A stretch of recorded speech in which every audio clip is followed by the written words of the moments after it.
What's shaking, people? Back with another reaction, back with some more Duran Duran. I'm just so immensely excited to keep going through their catalog. I did want to mention, I wrote this in a description of a recent video, but I finally found an affordable copy online of Midazoland. At first I was looking for it and there were like, used copies, not even in the best condition, that were going for like $40 and like $50. Like, man, I just can't afford to spend that right now.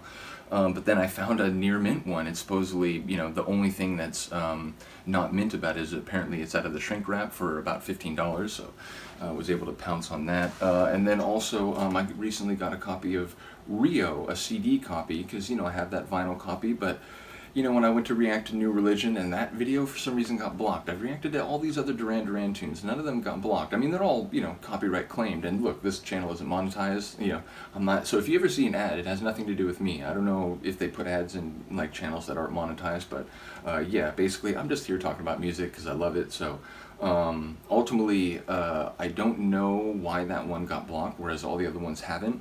But when I was doing that reaction that no one has seen, the vinyl, that particular song, it's the first song on the second side, I think. And ultimately, sometimes with records, like the first track on either side, because like people are always grabbing the edge, sometimes including like parts of the grooves of the first track, and it's always sliding in and out of record sleeves. And over time, the first track, if a tune does have surface noise, it tends to be, the first track more than any other. And that one really had some rough spots. And I remember someone was saying, oh, I kind of like it when the record has pops and, a bit of that noise. I get that from a nostalgic sort of point of view. Like if I were listening to like a 1930s shellac release or something, I wouldn't mind a little bit of that. But when I'm hearing a tune for the first time, or at least as far as I know for the first time, I do want it to be as crisp as possible. And when you collect records, you want your records in as good a shape as possible. So that one depressed me a little bit. So I got a CD copy of Rio, and after I got it, I realized it's some weird deluxe edition where it has the first. This first disc is just the actual release, although I think it's like remastered, like 2006 or something like that. All the tracks are remastered. The second disc, I think it has demos and like variants of some of the tracks. Like one of them is called like a Manchester demo or something like that. So I'm not sure what's going on there. I would like to go through it and see if any of you know about it, or if not, we can just sort of explore it together. That'll be interesting. Regardless, we're going to listen to another tune on their 1981 self-titled album. We're going to listen to another track that a couple people have talked about. I think one person requested specifically, and that is Careless Memories. Once again, like a few other tunes I've done on this, the name does not ring a bell or strike a chord, so it's quite possible I've never heard this before, though as with other stuff they did in the 80s, it is possible that once it starts, it'll cue something. Again, I've had both sides of that. Where, whatchamacallit, Save a Prayer, I thought I didn't know, and the moment it started, it was like, oh, I love this tune. I remember like really enjoying it as a kid. And then there's been other times where a track starts and it's like, nope, I've never heard this before in my life. So I'm more likely inclined to think it's going to be the latter, because again, that name just doesn't ring a bell at all. So let's get to it. This is Careless Memories on Duran Duran's self-titled 1981 album. Oh wow. Yeah, that's got some early 80s like grip to it. Come on. But now it's also got a little like mystery, a little atmosphere. And that like, the way that like fades, it like dissipates at the end of it.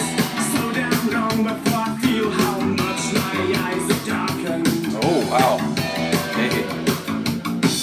Singing with a bit of edge too. Oh wow. Oh, this is awesome. It's like energetic too, it's got pace.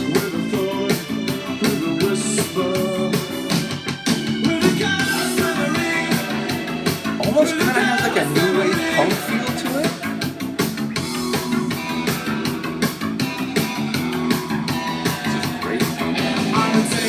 Come on, guitars.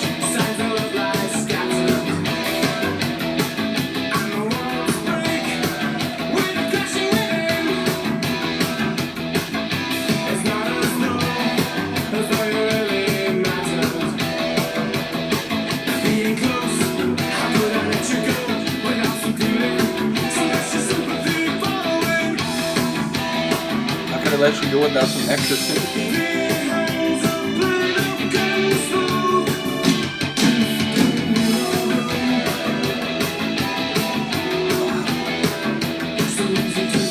I've been sleeping on tunes like this for 40 years.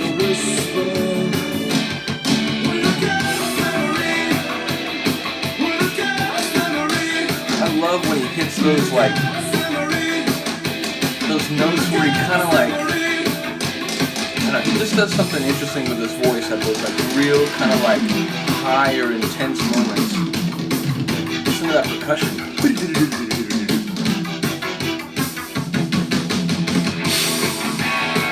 Again, their percussive rhythms, especially in some of the interlude sections, very creative and dynamic.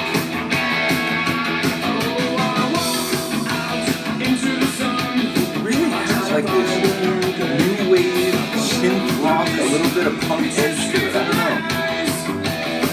This is amazing. Where are you now? 'Cause I don't want to meet you. Where are you now? 'Cause I don't want to meet you. I think I'm laughing at you. I don't cry. What am I supposed to do for you? Outside the thoughts come flooding back. This is a new favorite.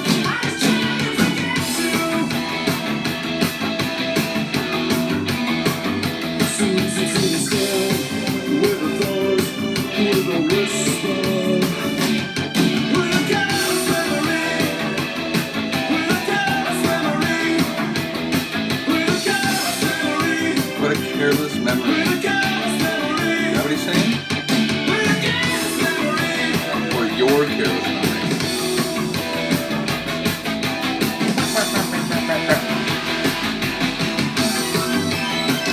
Oh.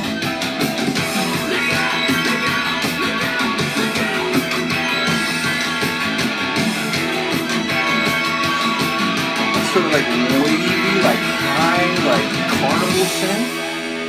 Oh my god! I'm stunned. I need to like cane the crap out of that tune and listen to it about 10 times in a row. And again, I picked up on a few lines, not as many as I would like, because I think there were some really interesting things going on there. It started with a sort of like kind of a dark theme.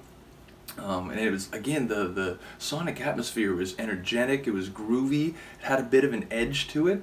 I don't know why, but like again, my brain keeps wanting to describe it as sort of this like synth-driven new wave, like punk rock almost. That's an incredible tune. Again, their diversity is blowing me away. Someone mentioned, I'm now blanking of course as I go to think about this, on what the tune was, but I mentioned, you know, as I'm going through these different albums, I really haven't heard a dud. Now, part of that is I tend to have very positive interactions with music. Even tunes that, in the end, maybe aren't my favorite, I'll tend to like key in on elements I like. It's like, oh, but you know, the kick drum's pretty cool, or wow, I really like that interlude. You know, maybe the chorus isn't my favorite, whatever. So I tend to like key in on the positive elements. That's just how my brain works. Not just with music, but with other things. You know, it's like if I don't like something, I tend just not to say a lot about it, whereas if I do like it, it's like, hey, sit down and can I take 10 minutes of your time to tell you what this is? But yeah, I haven't really heard a tune where I'm like, which again, it's funny, I keep mentioning it because, you know, I think it's like the perfect example. Depeche Mode has been one of my favorite bands for my entire life, certainly when it comes to like popular music. And ultimately, I love the vast majority of their songs, but every once in a while there's a song from theirs where like just kind of the arrangement or the, you know, synth or whatever, it'll start and it'll be like, I don't know, it just doesn't quite hit my ears right. I have not had yet one of Duran Duran where I was like, oh man, you know, like this is going to be a bit of a journey. So someone did mention, I don't know if it was on Future Past or maybe it was All You Need Is Now, but someone mentioned like, hey, I do think there's a dud you have waiting for you. I'm curious to hear what you think about it. I'm blanking on what tune that is. I'm getting a lot more comments these days. I'm going to try to keep up with them all. It is getting a little more difficult, but honestly, I value like all the contributions to the channel, and I will try to reply to as many of them as I can. And it's like all sorts of train whistles and so on going outside. Nevertheless, yeah, as I said, I haven't really encountered one, but if I do, you know, I'm going to try to be honest about it, though I'll say right now, even then, if it happens, you're probably going to hear me say, but you know what, I do like that bass line or whatever. So that's just the way my brain works. Hopefully you're here for it. Hopefully, you understand that I'm still trying to talk about these tunes as genuinely as possible, even if I do focus more on what I like rather than what I don't like. Anyway, that was a brilliant tune. I absolutely love it. Let me know what you think about it. Let me know if you have some insight on the lyrics, or again, if you read something, about where some of the ideas came from. I did want to mention the Night Boat song. I am like already obsessed with that, and once Izzy World and I think one other person commented that, yeah, I think in a way it might be a metaphor for traveling, across the river Styx to death and so on. I'm just obsessed with that tune. So whether it's the Chauffeur or Night Boat or this one here, their early stuff is just brilliant. I love it. So again, tell me what you think. Let me know if you have any background or context for this one. Appreciate all the people commenting. Have a good day, have a good night, and I'll see you next time.